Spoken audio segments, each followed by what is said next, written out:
우리가 창세기 나누고 있지요.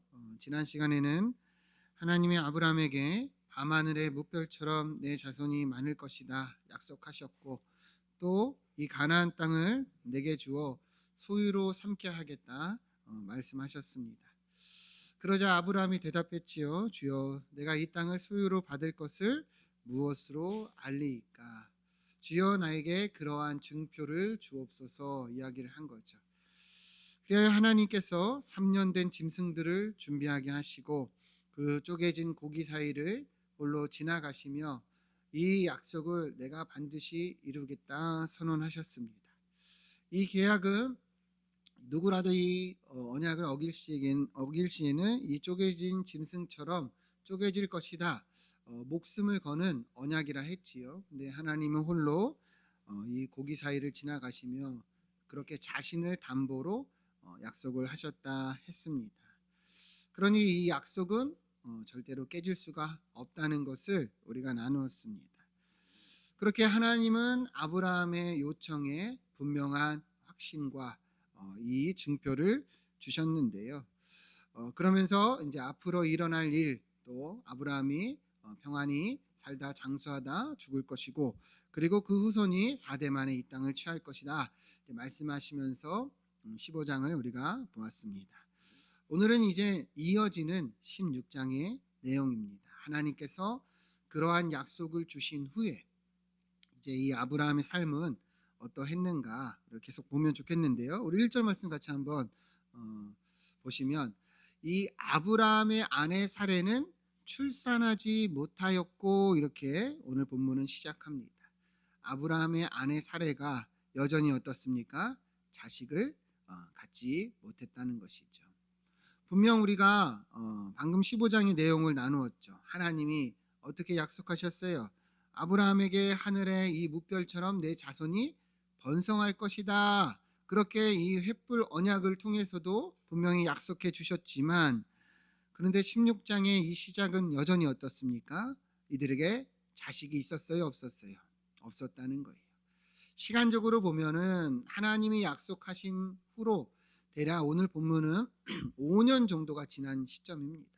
가나안에 온 지는 한 10년 이 정도 되는 시점인데, 그렇게 보면 굉장히 오랜 시간이에요. 그죠? 그런데도 하나님이 약속하셨으나 이들에게는 여전히 그 약속이 이루어지지 않았다는 것이죠. 여러분 한번 생각을 해보세요. 이 아브람과 사라의 마음이 어땠을까? 하나님이 분명히 약속해 주셨잖아요. 그러니까 이들은 더 간절히 바랬겠지요. 간절히 이 자식을 바랬겠죠. 하나님이 주신다 하셨으니까 주실 거야 하면서 어쩌면 매일을 기대하고 또 기대했을지 모르는 겁니다. 제가 전에 TV를 보는데 불임 부부들에 대한 이제 다큐멘터리가 이렇게 나오는 내용이었어요. 근데 결혼을 한 지 오래되었는데 아직 자식을 갖지 못했던 많은 부부들이 나오는데, 그래서 이제 병원에 가서 검사를 하고 이제 어떻게 하면 아이를 낳을 수 있을지 이제 처방을 받는데, 보니까 뭐 배란 유도 뭐 주사도 맞고 뭐 인공 수정도 하고 뭐 이렇게 하면서 아이를 가지려고 노력을 하더라고요. 그런데 그래도 안 되는 부부들이 많아요. 그래서 결국에 시험관 아기까지만 시도를 하는데, 그 몇 차례 시도를 해도 안 되는 이제 부부들이 그 이제 안 됐다는 결과를 이제 통보받는 이제 장면이 나오는데, 엄청 마음 아프게 서럽게 울더라고요. 그래도 자식을 갖지 못하는 이 부부들이 얼마나 갖고 싶은지 그렇게 우는 것을 보면서 저도 그 마음이 아프고 저도 눈물이 이렇게 났었는데, 오늘 본문을 준비하는데 아브라함과 이 사례도 그러하지 않았을까 이제 생각이 들더라고요. 얼마나 자식을 바랐겠습니까? 더욱이 하나님이 주신다 약속했잖아요. 그러니까 그 약속하고 5년을 지나면서 얼마나 매일을 그렇게 간절히 바랬겠습니까? 그런데 여전히 이 부부에게는 자식이 있다는 거예요, 없다는 거예요? 없다는 거예요. 그러니까 오늘 본문의 시작은 그러한 상황과 환경을 이야기하면서 시작이 되고 있는 거죠. 그래서 1절 다시 보면 1절 2절 다시 보면, 자, 아브라함의 아내 사레가 이제 출산하지 못했다. 이 가정이 여전히 그러한 상황 속에 있었다는 거죠. 그래서 이 사례가 이제 어떻게 하느냐? 그녀에게는 한 여종이 있으니 애굽 사람이고 이름은 하갈이라 말합니다. 애굽 사람이라는 이 그 여종이 있었는데요. 아마도 이 아브라함이 전에 애굽에 내려갔을 때 사례를 바로에게 내어줬잖아요. 그때 많은 보상을 받았죠. 그때 주어진 한 여종이지 않을까 이렇게 싶은데요. 어찌됐건 사례에게 이 하갈이라는 여종이 있었는데 자식을 출산하지 못하니까 2절을 보면 아브라함에게 이렇게 제안을 합니다. 여호와께서 내 출산을 허락하지 아니하셨으니 원하건대 내 여종에게 들어가서 이 동침하여 자식을 갖자고 한 거예요. 혹여나 내가 이 여종으로 말미암아 자녀를 얻을까 하노라 이렇게 제안을 한 거예요. 그러니까 현실적으로 사례는 자기가 이제 더 이상 자식을 갖기가 어렵다 이렇게 생각을 한 것 같아요. 그러니까 안 되겠다. 이러다 더 늦어지면 안 되니까 우리 이 여정을 통해서 자녀를 가집시다. 이렇게 이야기를 한 거죠. 근데 중요한 거는 마지막에 보면 아브라함이 뭐라고 얘기합니까? 사례의 말을 들었다는 거예요. 다시 말하면 아브라함도 어떤 거예요? 이 사례와 같은 생각을 했다는 거죠. 사실 이 첩을 통해서 아이를 갖는 것은 뭐 지금으로 보면은 황당한 일이지만 이 고대 사회의 관습을 보면 이것은 아주 지극히 평범한 일이었다고 합니다. 그 아브라함 시대에 이 여러 책들이 있는데 그중에 유명한 이제 함무라비 법전이라는 책이 있어요. 바벨론 시대에 쓰여진 책인데 이 책에 보면 이제 정실 부인, 그러니까 정부인이 자녀를 갖지 못하면 자신의 몸종이나 첩을 통해서 자녀를 낳아서 상속자를 삼을 수 있다. 뭐 이런 식으로 되어 있습니다. 그러니까 이 시대에는 흔한 일 중에 하나였기 때문에 사례도 어떤 거예요? 더 이상 기다리지 못하고 아브라함과 함께 이렇게 계획을 하게 되었다는 것을 말하고 있는 거죠. 근데 본문이 이야기하는 것은 뭐냐 하면 이들의 생각이 뭐 현실적으로 보면 뭐 틀렸다 볼 수 없어요. 그죠? 합리적이라고 생각할 수도 있어요. 그런데 이것이 하나님의 약속이 아니라는 거죠. 다시 말하면 하나님은 분명히 내 몸에서 날짜가 상속자가 될 것이다 약속하셨죠. 땅의 티끌처럼 하늘의 무별처럼 내 자손을 주리라 분명히 말씀해 주셨어요. 그런데 이들은 오랜 시간을 기다리긴 했지만 끝까지 이 약속을 붙잡지는 못하고 자기들의 생각으로 더 현실적인 방법을 찾으려 했다는 것을 말씀하고 있다는 거예요. 아브라함도 사례도 더 이상 기다리는 것이 이제는 지치고 힘들어 이렇게 자기들의 방법대로 이제 행하기로 결단을 했다는 거예요. 사실 사례는 분명히 2절 보면 이렇게 고백을 하죠. 여호와께서 내 출산을 허락하지 아니하셨다. 사례도 이 출산의 주권은 하나님께 있다는 것을 알고 있었습니다. 그런데 사례는 끝까지 기다리지 못하고 구하지 못하고 자기들의 방법을 지금 취하게 되었다는 것을 본문은 말씀하고 있다는 것이죠. 물론 상황적으로는 이해가 됩니다. 환경적으로는 인간적으로 공감이 됩니다. 그러나 중요한 것은 이들이 그러한들 하나님의 약속을 따라가지 못한 것을 성경은 이야기하고 있다는 거예요. 그래서 본문에서 중요한 게 뭐냐면 2절 끝에 보면 아브라함이 이 사례의 제안을 어떻게 합니까? 들었다 얘기를 하죠. 아브라함이 사례의 말을 들으니라 이렇게 얘기를 합니다. 앞서는 아브라함이 하나님의 말씀을 들었어요. 그죠? 하나님의 약속을 믿었고 하나님의 뜻을 들었습니다. 그런데 이제는 이 16장에 와서는 사례의 말을 듣고 있다. 다시 말하면 하나님의 때를 기다리지 못하고 이들은 그렇게 자기들의 판단과 생각대로 행하게 되었다는 것을 말씀하고 있는 겁니다. 이해가 되시죠? 그래서 이제 어떤 일이 일어나느냐? 이들이 이제 자기들의 방식대로 자기들의 방법대로 이제 행하며 어떤 일이 일어나느냐가 이제 오늘 본문에서 이제 중요한 부분이죠. 4절을 보면 자, 이렇게 얘기를 합니다. 이들이 그렇게 계획하고 보고 행하니 아브라함이 하갈과 동침하여 하갈이 임신함에 이렇게 얘기를 합니다. 그러니까 이들의 계획대로 성공했습니까? 성공하지 못했습니까? 성공했지요. 그러니까 엄청 기뻐했을 것 같아요. 그죠? 아브라함과 사레가 와, 우리가 이렇게 하길 잘했다. 우리가 그렇게 더 기다리지 않고 이렇게 하길 잘했다. 결국에 우리가 이 가문에 자식을 얻게 되었다. 아마도 기뻐했을 겁니다. 근데 중요한 거는 이 4절의 끝을 보면 이렇게 얘기를 하는 거예요. 하갈이 임신함에, 여기까지는 계획대로 되었는데 그 다음에 자기들이 생각하지 못했던 일이 일어나요. 그가 자기의 임신함을 알고 그의 여주인을 멸시한지라 이렇게 얘기를 하고 있는 거죠. 고대 사회에서는 여러분 여자가 임신하는 것은 엄청난 이제 지위의 상승입니다. 엄청난 권력을 얻는 거예요. 자녀를 낳고 상속자를 갖는다는 것은 그만큼의 이제는 대우를 받는 거예요.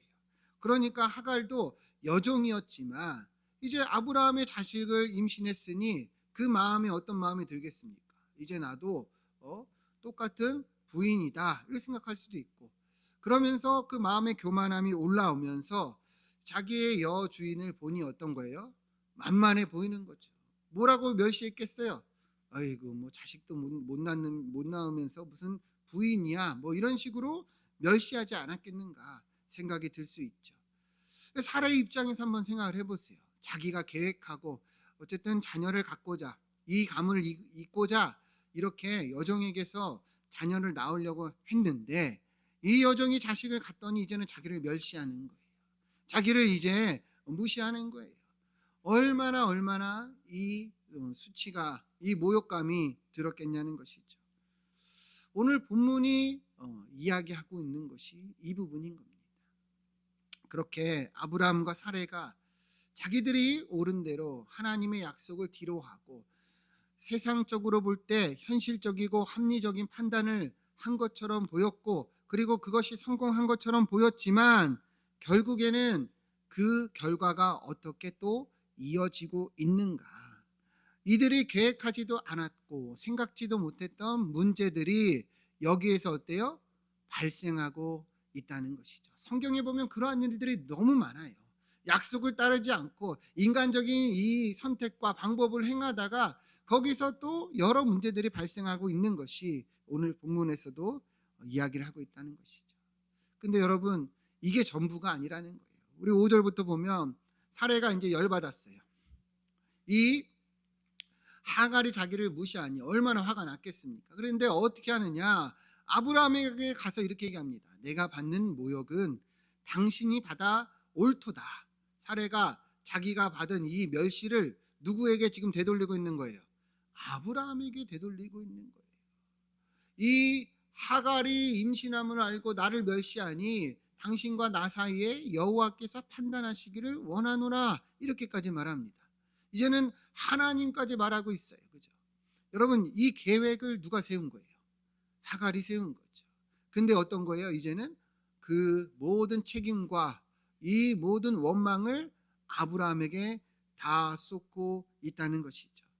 여러분, 이 그 창세기에서 보면은 처음에 아담과 하와가 선악과를 먹었을 때도, 이 죄를 지었을 때도 여러분 어떠했습니까? 아담은 하와를 탓하고, 그죠? 하와는 누굴 탓했어요? 뱀을 탓했죠. 이게 죄된 인간의 모습이에요.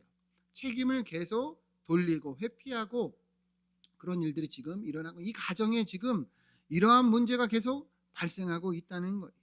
그러니까 사례도 지금 아브라함을 탓하고 있는 거죠.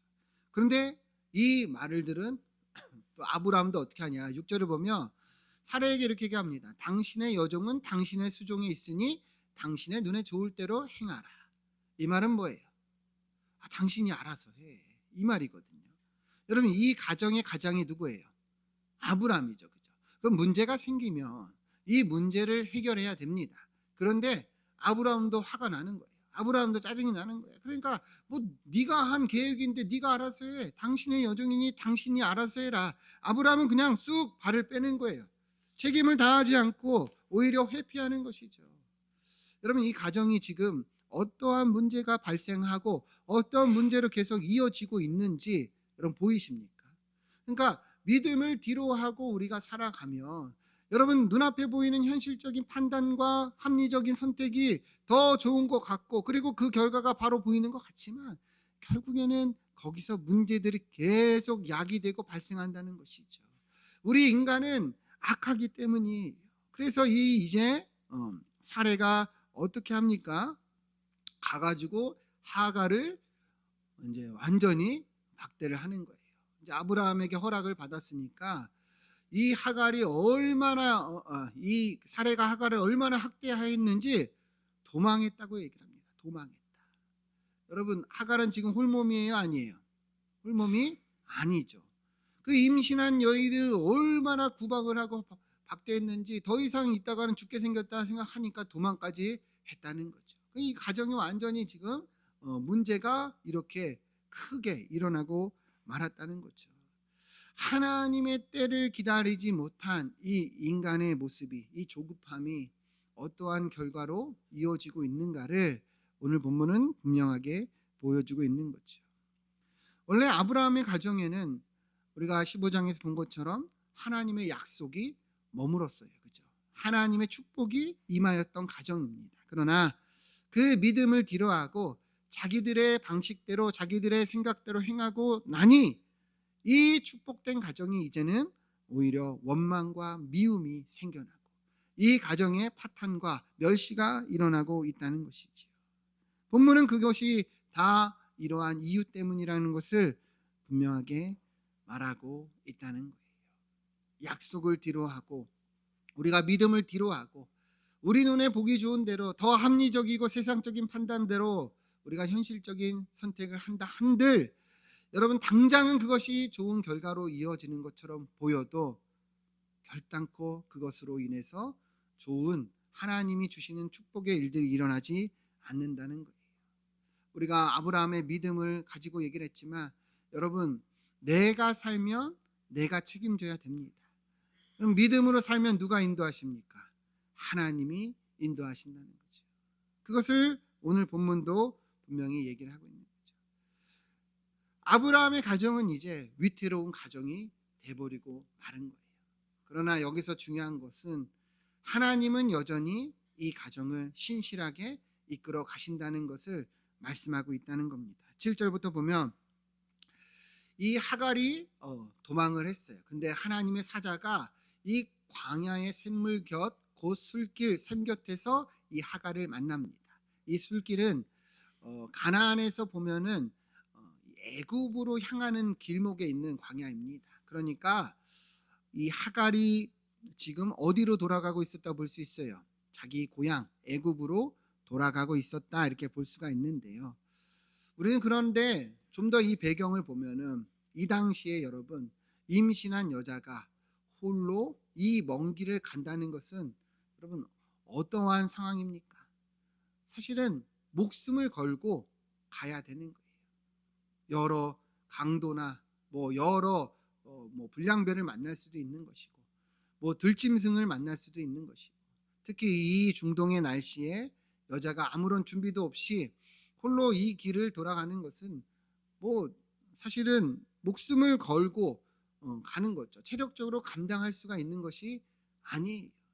임신한 분들은 아시겠지만 임신한 상태로 있는 것 자체만으로도 쉬운 것이 아닌데 그런데 하갈은 어쩔 수가 없는 거예요. 하갈은 지금 이도 저도 할 수 없으니 이렇게 돌아가고 있다는 것이죠. 그런데 그런 하갈을 지금 하나님의 사자가 찾아와 만나주고 있다는 것이죠. 그리하여 말씀하십니다. 9절을 보면 여호와 사자가 그에게 이르되 내 여주인에게로 돌아가서 그 수하에 복종하라 얘기를 합니다. 뭘 얘기를 합니까? 돌아가라는 거예요. 돌아가라.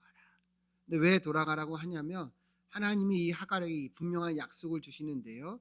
여호와의 사자가 또 그에게 이르되 내가 너의 씨를 크게 번성하여 그 수가 많아 셀 수 없게 하리라 이렇게 말씀을 주신 거예요. 그러니까 하나님이 이 하갈에게 돌아가라 하면서 어떤 약속을 주셨다는 거예요. 내 자손이 이렇게 번성하게 될 것이다 약속을 주셨다는 것이죠. 여러분, 이 약속 어디서 많이 보지 않았습니까? 어디서 많이 봤어요? 하나님이 누구에게 주셨던 약속이죠? 아브라함에게 주셨던 약속이죠. 우리 13장 16절 보면 내가 내 자손이 땅의 티끌 같게 하라니 사람이 땅의 티끌을 능히 셀 수 있을진데 내 자손도 세리라. 15장 5절도 얘기하죠. 하나님이 아브라함을 밖으로 끌고 나가서 하늘을 우러러 무뼈를 셀 수 있나 보라 하면서 내 자손이 이와 같으리라 말씀을 주셨습니다.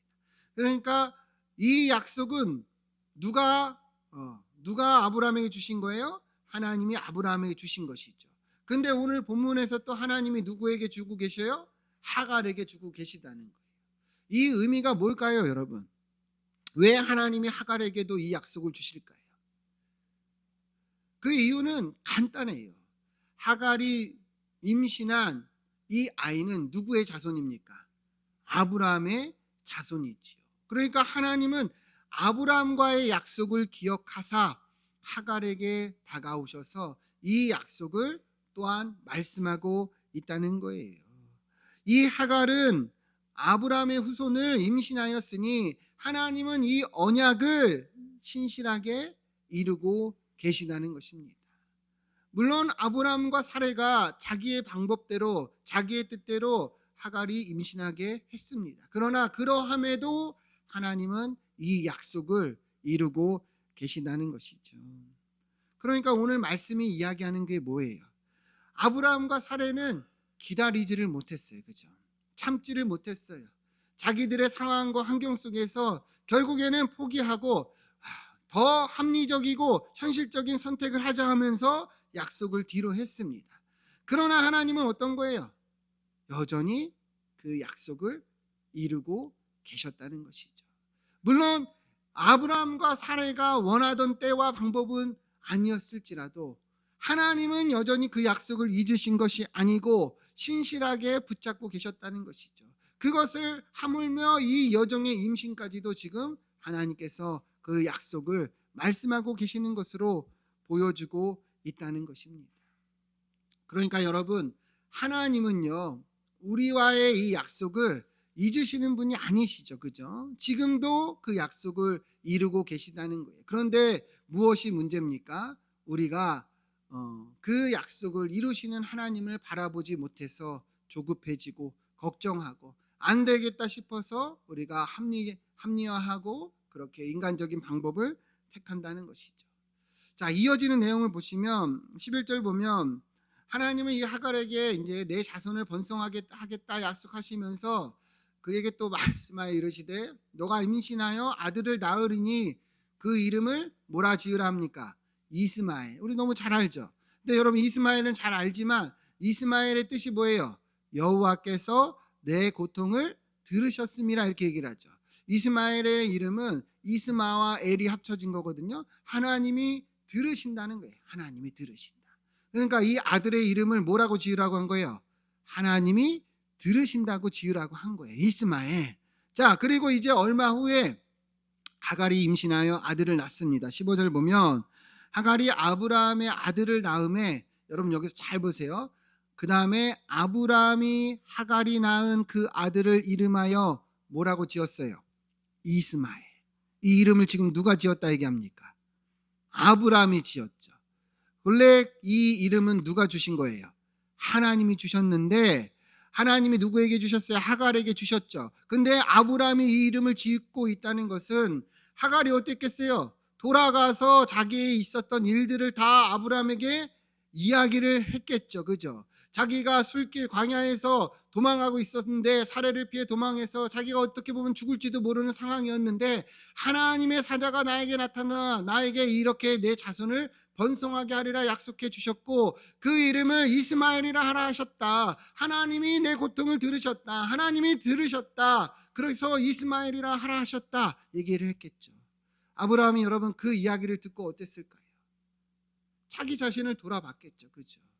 자기는 하나님의 약속을 붙잡지 못하고 그렇게 인간적인 방법을 취하여 이 하갈에게서 아이를 낳으려고 했지만 하나님은 이 하갈이 임신한 아이까지도 내 자손이라 말씀하고 계시고 내 자손의 번성을 주겠다는 약속을 이루고 계시는구나. 무엇보다 이스마엘이라는 이 이름, 그 뜻이 뭐라 그랬어요? 하나님이 들으셨다.